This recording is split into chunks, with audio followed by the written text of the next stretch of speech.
today we are looking at, I'm going to go to right here, 0 DTE at the money put spreads. Let's jump right in. I like that it's part one. This is going to be a buildable foundation of trading, what we have going on directly behind us. This is one of the biggest volume pits there is. Retail traders have taken up and taken how much of the volume? Taken over. They're more than half the volume now. It used to be institutions. The retail traders are taking over the SPX, especially the 0 DTE. So today we're doing a deep dive into selling 0 DTE at the money put spreads. Today and every Wednesday, right? Because this is going to be a recurrable segment. So we're very excited so we're going to jump right in.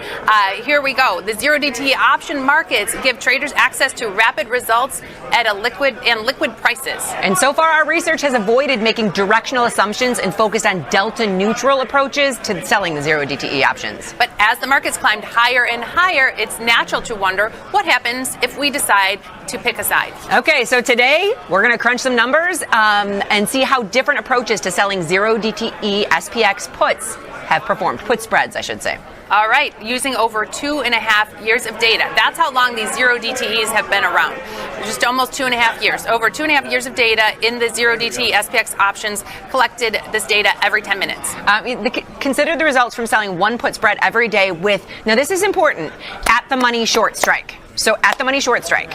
That's at the money short strike considered a range of widths for the long strike. So it's a spread at the money short strike, the long strike, range of widths. So different width put spreads. That's all. Placing the trades at 9 a.m. or market open. Everyone asks, what's better? Selling these at 8:30 when the market opens, and this is Central Time, or selling them at 9 a.m., letting the market shake out a little bit? It's been a big topic. Okay, the trades were closed if they reached 10% of max profit, though they were frequently closed for more than that due to only checking every 10 minutes. That's actually pretty good. That is. Examine the total number of winning trades, the total profits or losses, and the maximum drawdown, the largest amount someone could have lost following these mechanics every day by starting at an unlucky time. So the maximum drawdown isn't maximum loss on one trade, it's multiple losses in a row. Yeah, that's kind of a key too. This is something that we've known from before, so that max drawdown might look like a big number, and we'll address it when we get into the charts. But we repeated the analysis looking for 25% instead of 10. All right, all trades were assumed to exercise at mid-price, and all times are Chicago times, that's Central Time.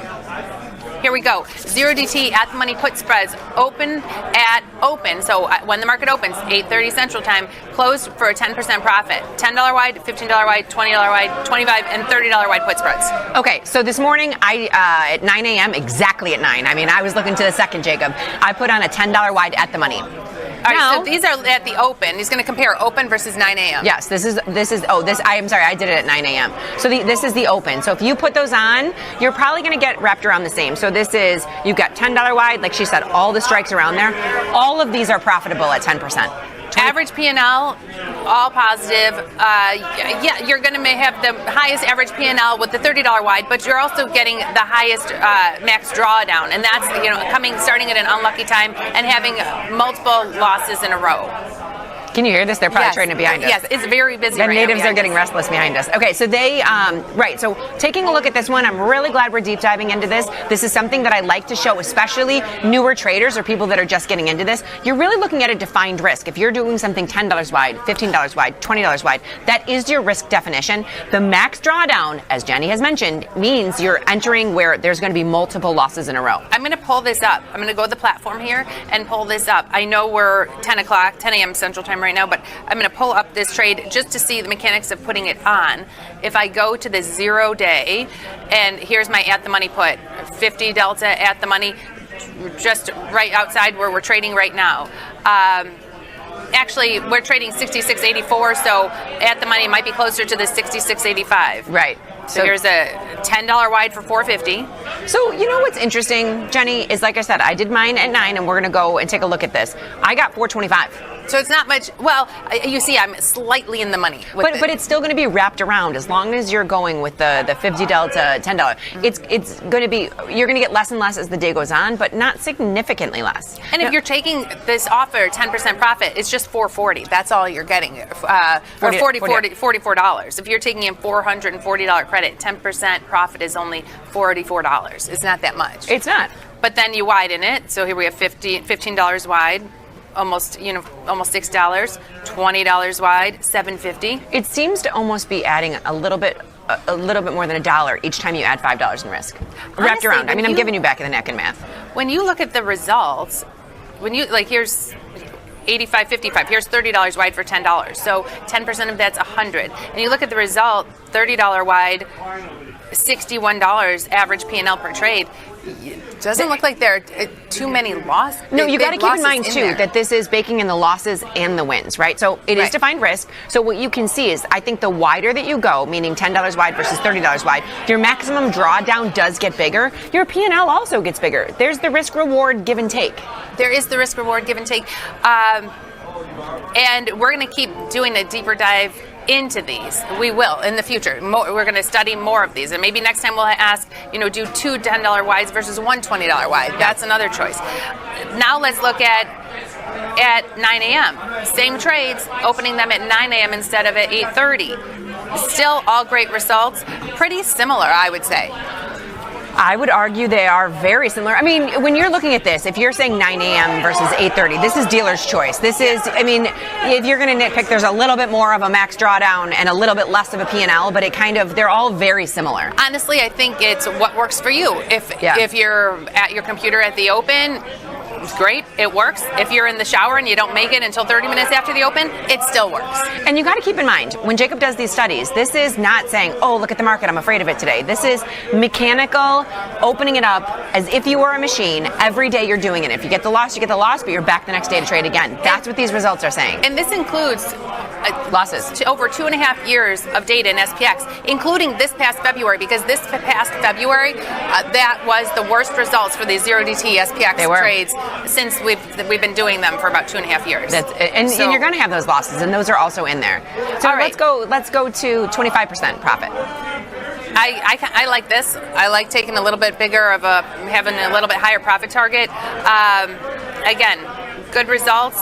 Kind of going back to where we were before. This is at the open 25%. You do have a little bit more profit potential, but you'll notice the drawdown was a little bit wider. The max drawdown was a little bit wider, especially for the 30-day. It's just because if you're going to lose, you're going to lose. You're waiting. You might have missed that 10%. You can put on a put spread and get out for a 10% profit target like that if you get a quick pop up in the market. But if you're waiting for 25% profit target, you need more than just a little pop up in the market to get 25%. Big pop or time. Yeah. All right. And then closed at 25% profit, but opening them at 9 a.m. This is more my cup of tea. 9 a.m., 25% profit, because in my original example, the 10% or the $10 wide, I put it on at 9 a.m. I collected $4.25, so 10% would be about $90. 25, that'd be about $100. Mm-hmm. I'm fine with that. Now, this morning Liz was dead set on waiting until 9 a.m. I threw in my trades at 8:30. I was really trying to get filled, and you waited. You put one on at 8:30, and we're waiting till 9 for the other one. Well, I wanted to do exactly what this study was. Are you out of it? The one I did at 8:30, I'm out of because it wasn't this study. The one I put on at 9 a.m., I am not out of yet. Right, and at 9, the market was higher than it is right now. Yeah. So you've got your order in. Did you put in an order for 10% or 25%? I immediately put an order in for 25%. 25%. Yep. 25%.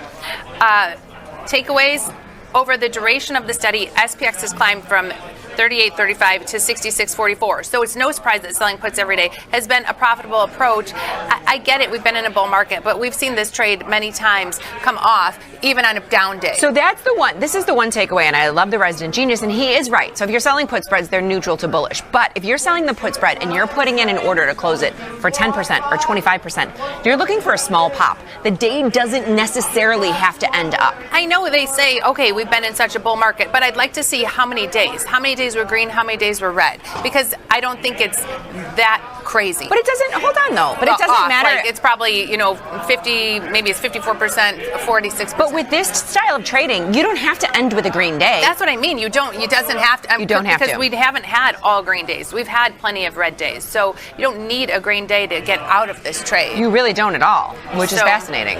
Okay, so sticking to defined risk helps traders know how bad things can go quickly. Taking profits helps avoiding serial losses and large drawdowns. I agree. Higher profit targets were able to take home more overall, but resulted in more exposure to drawdowns, especially for wider spreads. Absolutely.